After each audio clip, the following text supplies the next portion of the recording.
নমস্কার, আমি doctor Naren Pandey, allergy asthma সেন্টারের পক্ষ থেকে। প্রচুর মানুষ কষ্ট পান দীর্ঘমেয়াদী কাশি দিয়ে। দীর্ঘদিন ধরে কাশি চলে আসছে আর কাশি ঠিক হতে চায় না। ওষুধ চিকিৎসা সবই হচ্ছে। ওষুধ চিকিৎসা যখন করা হয় তখন ওটা বেটার থাকে। ওষুধ চিকিৎসা যেই বন্ধ হলো তখন আবার যে গ্রাফে ছিল সেই গ্রাফে পৌঁছে যায়। এইরকম কষ্ট প্রচুর পরিসংখ্যানের মানুষ ভোগ করে। আজকে আমরা এটা নিয়ে আলোচনা করব। আপনারা যারা নতুন দর্শক এসছেন ওনাদের অনুরোধ করব লাইক, সাবস্ক্রাইব, কমেন্ট, শেয়ার করতে। সাবস্ক্রাইব বোতাম টিপে যদি অল প্রেস করেন তাহলে সর্বপ্রথম ভিডিও আপনি পাবেন, এবং পূর্ণ বন্ধু যারা লাইক, সাবস্ক্রাইব, কমেন্ট, শেয়ার করছেন ওনাদের অশেষ ধন্যবাদ। এখনো যদি সাবস্ক্রাইব না করে থাকেন তাহলে একটু সাবস্ক্রাইব করবেন। আপনারা কে কোথায় থেকে দেখছেন এই অনুষ্ঠান আপনারা যদি কমেন্ট সেকশনে লেখেন তাহলে আপনাদের নাম আমি পরবর্তী অনুষ্ঠানে উল্লেখ করতে পারবো। আমি কলকাতায় শিয়ালদা স্টেশনের পাশে মৌলালী মসজিদ এবং ইন্টালি সিনেমা হলের মাঝখানের বাড়িটায় অবস্থিত। তো মূল আলোচনায় চলে যাই। প্রচুর মানুষের দীর্ঘমেয়াদী কাশি হয়, প্রচুর বছর ধরে, বছরের পর বছর, মাসের পর মাস কাশি আর বন্ধ হয় না, শেষ হয় না। এই কাশি হতে হতে কাশি হচ্ছে তো ন্যাচারালি তো মানুষ ছেড়ে দিতে পারে না। 2-4-5 দিন কাশিকে অবজার্ভ করতে পারে যে ঠিক আছে, সিজনাল যদি আছে তাহলে ঠিক হয়ে যাবে, কমে যাবে, মিটে যাবে, কিন্তু ওটা নিয়ে চিকিৎসা মানুষ করান। এবার চিকিৎসা করাতে গিয়ে যখন চিকিৎসা চললো তখন তৎক্ষণের জন্য ভালো থাকলেন, তারপরে যখনই ওষুধ শেষ হয়ে গেল তারপরে দেখবেন আবার ওই আস্তে আস্তে আবার সেই কাশি প্রক্রিয়াটা চালু হয়েছে এবং ওই দীর্ঘ অবস্থায় আবার চলে গেছে। এর মধ্যে কিছু মানুষের প্রোডাক্টিভ কফ হয়, কিছু মানুষের নন প্রোডাক্টিভ কফ হয়। প্রোডাক্টিভ কফ অর্থাৎ বলা হলো যে প্রচুর পরিমাণে শ্লেষ্মাও সাথে সাথে কাশির সাথে আসে। আর নন প্রোডাক্টিভ মানে কোনো শ্লেষ্মা, কোনো ভেজা ভিজির ব্যাপার নেই, একদম শুকনো কাশি ঢাঁ ঢাঁ করে হতে থাকে।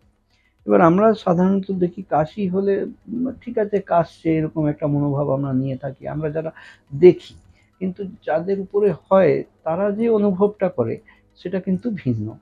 তারা যে অনুভব করে একটা কাশি, যে এই এই এই যে একটা বাউট অফ কাশি হলো, সেই কাশি তো গলার বুক থেকে হলো, কিন্তু তার মধ্যে ঝাঁকুনি দিয়ে দিল সারা শরীরকে, মাথার শিরা থেকে আরম্ভ করে পায়ের কাপ মাসল অবধি সমস্তটাকেই ঝাঁকুনি দিয়ে দিল। অর্থাৎ এই রেগুলার কনস্ট্যান্ট কাশি যদি হতে থাকে তাহলে বুক, পেট, পিঠ, গা, শরীর সমস্ত কিছুতে ব্যথা চলে আসে। অসহ্য, অস্বস্তিকর বিষয়। চিকিৎসার ক্ষেত্রে দেখবেন অনেক মানুষই, অনেক ডাক্তারবাবুরা কফ সিরাপ দিয়ে থাকেন, কিছু বাউট অফ অ্যান্টিবায়োটিক্স দিয়ে থাকেন, কিন্তু মেন ওষুধ যে সমস্ত কিছু ডাক্তারবাবুরা নাকের স্প্রে কি ইনহেলার দিয়ে থাকেন, তো এগুলো সমস্ত কিন্তু টেম্পোরারি। আর main main stay of treatment আপনি যেখানেই চিকিৎসা করেন না কেন দেখবেন ডাক্তারবাবুরা ব্রডলি একটা অ্যান্টি অ্যালার্জিক ওষুধ নিশ্চয়ই দিয়ে থাকেন, অ্যান্টিহিস্টামিন। দেখবেন মন্টেলুকাস্ট, লেভোসিট্রিজিন, কি বিলাস্টিন, মন্টেলুকাস্ট, এরকম একটা জাতীয় কম্বিনেশন সাধারণত দিয়ে থাকেন বেশিরভাগ ক্ষেত্রে। তো অর্থাৎ ব্রডলি আমাদের দেখে বুঝতে হবে যে ব্রডলি এটা অ্যালার্জিক ইন নেচার, অ্যালার্জি থেকে এটা অ্যালার্জিক জনিত কিন্তু কাশি হচ্ছে। এই যাদের এই কাশি পর্বটা চলে সেগুলো দেখবেন বেশি বৃদ্ধি পায় সিজনাল চেঞ্জের সময়। বাইরে বৃষ্টি বাদলা হলো, আপনার কাশি লেগে গেল। সিজন চেঞ্জ যখন হলো তখন হলো, ভোরবেলা সন্ধ্যাবেলা বেশি হলো।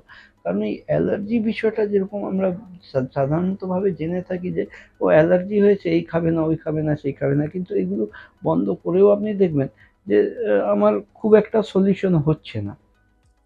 কারণ বেশি বেশি বেশি যে সমস্যা করার, অ্যালার্জি জনিত যে প্রবলেম করার জিনিসগুলো আছে সেগুলো আমাদের এনভায়রনমেন্টে আছে, আমাদের নিঃশ্বাসের সাথে, নিঃশ্বাস প্রশ্বাসের সাথে আমাদের শরীরে প্রবেশ করে।